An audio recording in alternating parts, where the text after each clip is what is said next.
He'll watch a movie, then he'll tell you all about it. It's the Armstrong Entertainment Show.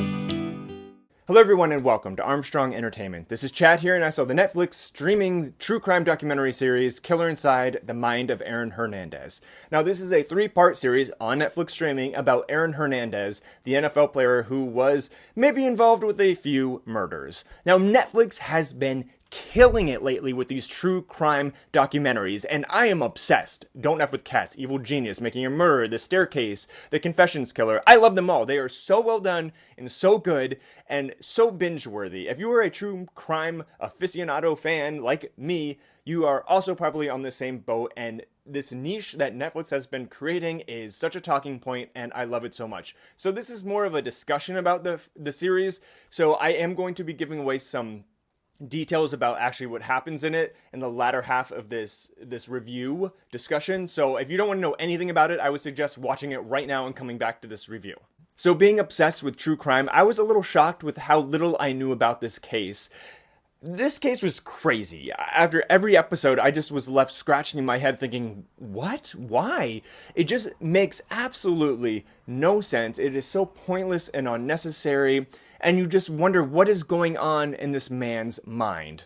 And it turns out a lot, because there is so much happening with his life, and they go into it all. So the more the documentary goes on, the more you learn about this man and these decisions and these things that are happening in his life. And the documentary did a really good job with showing you all of these different angles and facts and kind of letting you decide what you think happened. Was it the CTE football brain injuries? Was he a sociopath? Was it his repressed sexuality? Was it his abusive childhood?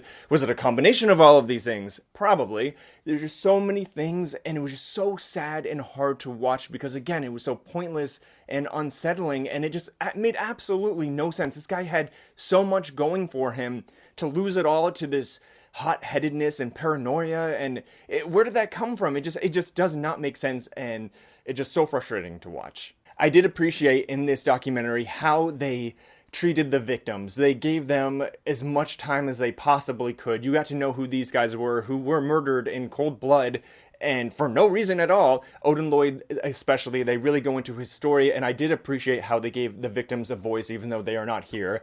Same goes for Aaron Hernandez. He's no longer here. He is dead. He hanged himself. But I like how they used his telephone conversations with his fiancée through jail, and it really showed what type of guy he was. And again, you're just shaking your head because it's like, what the hell are you doing, dude?